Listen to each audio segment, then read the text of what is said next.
Teachings of Bhagwad-Gita, a study of Karma Yoga, Bhakti Yoga and nature of God. The Song of God, Bhagwad-Gita, is a timeless and foundational sacred scripture in Hinduism. Along with the Brahma Sutra and Upanishads, it is treated as an authoritative work in the philosophical system of Vedanta. The original manuscript of the Bhagwad-Gita has been lost in the course of history. The oldest surviving manuscript, which dates back to 1492, is held at the Bodleian Library of Oxford University, England. It is a Smriti literature, and its speaker being Krishna himself makes the scripture to have a considerable status in its own right. It is a moksha shastra, an exposition of liberation from cycle of death and rebirth. It is also a bhakti shastra, a treatise on morality. Krishna's true identity as a deity and as an all-pervading supreme controller of the universe is also unfolded in this classic text. Although its date of emergence cannot be accurately established from a scholarly viewpoint, it is relatable to the post-Upanishadic time. And according to traditional Hindu calculations, it is accepted to belong to the Dwapara Yuga around 3000 BC. Krishna appeared as an avatar of Vishnu during this period, which had a duration of 8,64,000 years and ended on his return to Golodham, his eternal abode. The tale takes place in the battlefield of Kurukshetra in a narrative framework of a dialogue between Krishna and Arjuna. Krishna's futile attempts to restore friendly relations between the two feuding families of Hastinapur's cousin brothers Pandavas and Kauravas led to the decisive Mahabharata war. Krishna and Arjuna are first cousins, and their friendship dominates throughout the epic of Mahabharata. Krishna, an enlightened monarch, is the strategist of the war, and Arjuna is the key warrior. Krishna supports Arjuna as a friend, philosopher, and guide. Arjuna's opponents consist of his own friends and family. Krishna has links to both Pandavas and Kauravas and cherishes fairness by sending armies to the opponents. Vowing not to touch a weapon, Nihatya, he serves the Pandavas personally and acts as the humble charioteer for his friend Arjuna. When the war is initiated with the vibrational and the tumultuous sound of conch shells, Arjuna becomes eager to look upon his opponents and requests Krishna to kindly position his chariot in the no man's land between the two armies. The moment Arjuna beholds his grandfather Bhishma, his preceptor Drona, the Akshavini army and others, his compassionate heart gives in. Overwhelmed with the sinful consequences of a fratricidal civil war and its impact on the society, Arjuna is struck by despondency and casts aside his Gandiva bow and arrows and says, "Govinda, I shall not fight." Subsequently, he sinks into the seat of his chariot, which is an unimaginable plight for a fabled archer like him. Arjuna's affection is the reason for his lamentations, and he prefers to be killed by the miscreants than tainting his hands with their blood. Bewildered, confused, and fearless of his own death, he completely surrenders to Krishna for guidance on the best course of action. At the outset, looking at Arjuna's moral dilemma, Krishna persuades him to wage war and not to yield to petty weakness of the heart. He points out that being a Kshatriya, his swadharma or personal dharma is to perform warrior duties, and that his decision not to fight can earn him societal disgrace. If he conquers, he will enjoy the sovereignty of the kingdom, and if he dies, he will win Devalok or heaven. However, Arjuna, like Yudhishthir, feels violence is not a righteous action and debates that he would sacrifice his life than Rajya Sukhalobha or enjoyment of the pleasure of the kingdom. Madhusudana looks at Arjuna in a smiling mood of bemusement as described by the term prahasana eva. He almost rejects Arjuna's unwillingness to fight and indicates his faint-heartedness is unmanly at the last hour of the battle. Rishikesh then delivers the message that those who are wise will not grieve because both death and rebirth are dhruvam or fixed. Death is certain for the born and rebirth is certain for the dead. Krishna explains that it is the physical embodiment which dies and attains renewal or rebirth. The Atman or soul is eternal, indestructible and transcendental. The souls of Arjuna's opponents cannot be cleaved by weapons or burned by fire. Water cannot make it wet and wind cannot cause it to wither. So Arjuna must fight. In the final part of his teachings, Krishna speaks about the body as Kshetra or field and Kshetragya or the knower of the field. The Kshetragya is proficient in understanding the distinction of body and soul. This dualistic doctrine about the soul being distinct from the body is also found in Katha Upanishad and Samkhya Darshan. The Katha Upanishad says, no one can ever kill or be killed.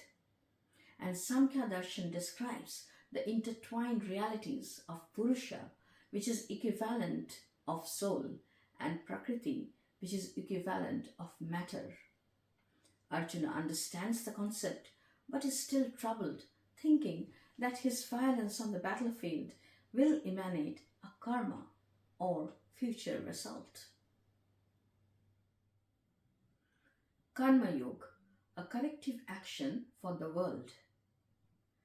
In order to educate Arjuna how his participation in the war is not going to accrue a sin, Krishna introduces the notion of Karma Yoga as a collective action for the world. He introduces the concepts such as mental consciousness behind a physical action, absolute detachment from the fruits of a performed action, and knowledge of the soul, and teaches how these ideas can lead to a clear understanding of Karma Yoga. This is also found in the verses of Isha Upanishad, which talks about the importance of selfless service and actions that help to unite the sense of individuality with the cosmic oneness. Krishna explains that one who practices a righteous action in a mood of complete detachment from the action and has no expectations or thoughts for the fruits of his action is a true karma yogi. However, if a person carries out an action with a selfish motive, then that action accrues a future result. An example of accruing karma by performing an action is when people carry out karma kanda or Vedic rituals from viewpoints of materialistic gain. Krishna criticizes by saying that the mental consciousness of the ritual performers is shadowed with the irreligious wish for temporary material comfort and intense pleasures of Svargaloka.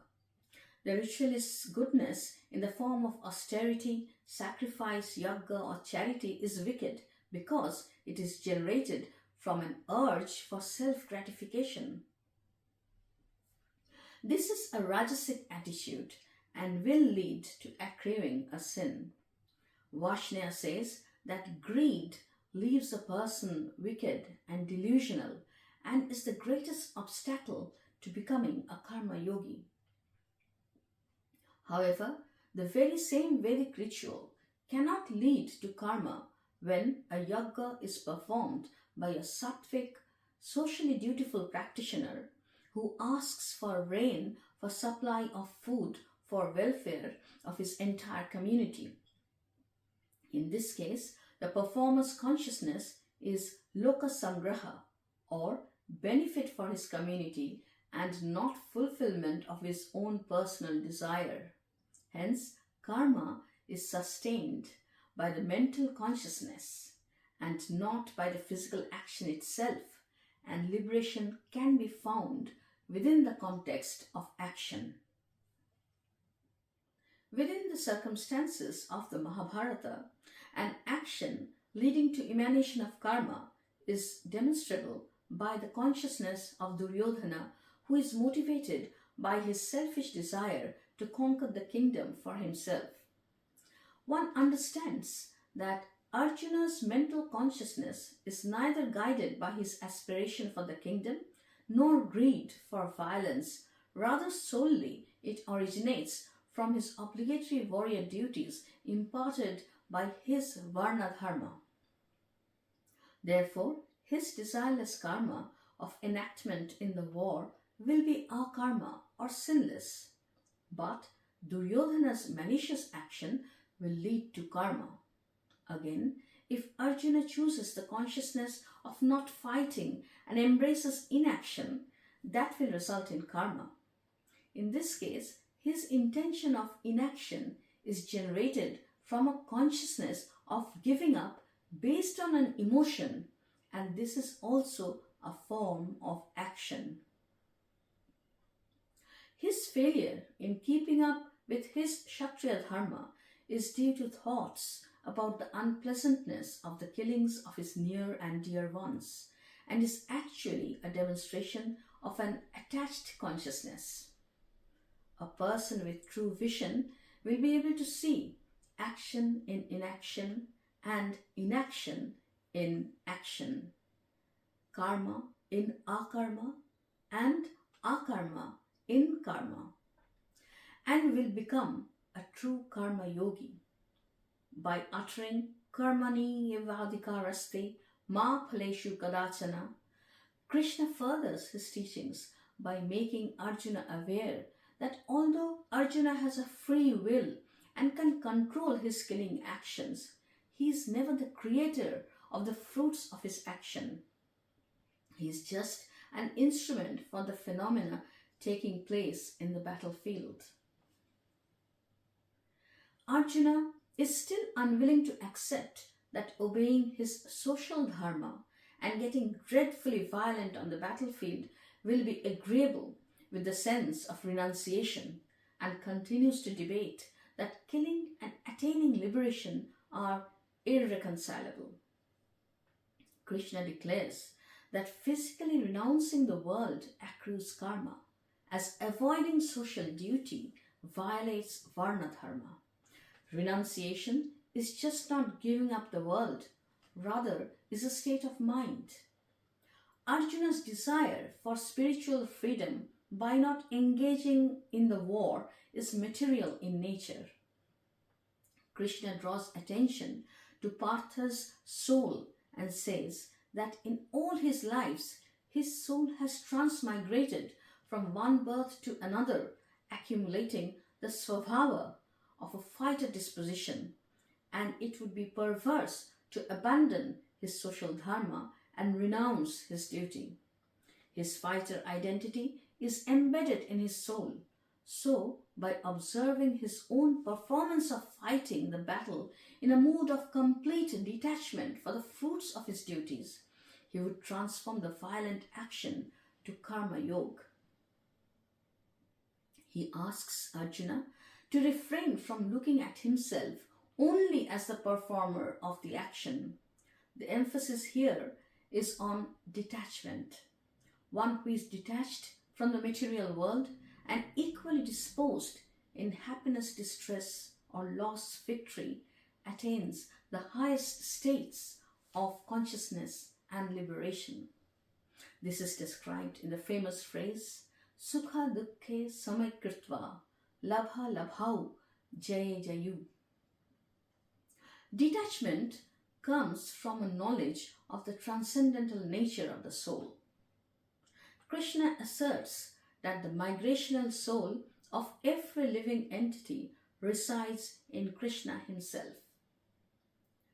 Pandita Darshina, the learned Pandits with knowledge of the soul, develop an attitude of equanimity towards everyone, regardless of the physical differences. Because Krishna resides in everyone's souls, the soul is transcendental. All righteous actions are burned to ashes. Souls are purified, leading to freedom from bondage. This knowledge leads to liberation from cycle of rebirth and death. Here Krishna distinctively unites Jnana Kanda of the Upanishads with ritualistic Karma Kanda by describing that performing Vedic rituals with a mood of detachment as prescribed for Karma Yoga also leads to the same goal. Therefore, a true renunciant or yogin will have higher knowledge of the self, experience the joys of self-realization about Krishna's existence in themselves, renounce material desire for self-gratification, perform his duties, detach from results of action, and light the sacrificial fire and perform a ritual. This is how Krishna clarifies that renunciation and Karma Yoga are not separate paths to Paramshantim or liberation. It is avidya or ignorance about the nature of the soul which is a barrier to liberation. Krishna also talks about the city of 9 gates. In the Vedas, the city represents the human body, where there is a house representing the heart. The courtyard of the house is the space in the heart where God resides. This is a secret, and one who knows the secret knows everything. Krishna says the human body has the Navadvar or 9 gates, and the soul resides in this body, but one gets identified with the body, mind, intellect, and ego. So one remains in this bound state based on the state of mind. Dissociation of the mind from the soul is necessary. Krishna asks Arjuna to understand that the self-realized soul stay in the body in Sakshi Bhav or witness consciousness, so they are able to retain their elevated state. The embodied beings who are self-controlled and detached reside happily in the city of 9 gates. They are free from the thought that they are the doers or the cause of anything. Thus, Krishna asks Dhananjaya to use the weapon of knowledge of his teachings and slash the bonds of ignorance in a state of detached consciousness and stand up and fight. Arjuna feels assured that as he is not the doer, his killings will have no effect on his higher spiritual goals. Krishna also puts forward to Arjuna the relation of the law of karma with the 3 gunas and possibility of rebirth and attaining moksha. Persons who adhere to sattva are blemishless, acquire good karma, move upwards and reach the higher worlds where the gods reside. They may be favorably reborn amongst enlightened families. Those who are rajasic are greedy and remain in worldly actions for pleasure, wealth, and material goals. People adhering to tamas are ignorant and delusional and go downwards and may be reborn as low humans or even animals. Transcending these gunas causes liberation from misery of birth, death, and old age and attaining moksha. The Purusha or soul is an observer and is never tied up with the Prakriti or matter. So, a realized knowledge of the Purusha is essential to identify one's self to be distinct from the Prakriti. When one transcends the gunas, he realizes God. He realizes God exists on the level of the soul, does not hate illumination, activity, or delusion when they appear, and remains indifferent to the fluctuations of fate, and has equanimity towards dear ones and strangers. Arjuna thus understands that the gunas are active, but in his true identity, he is not involved in any action.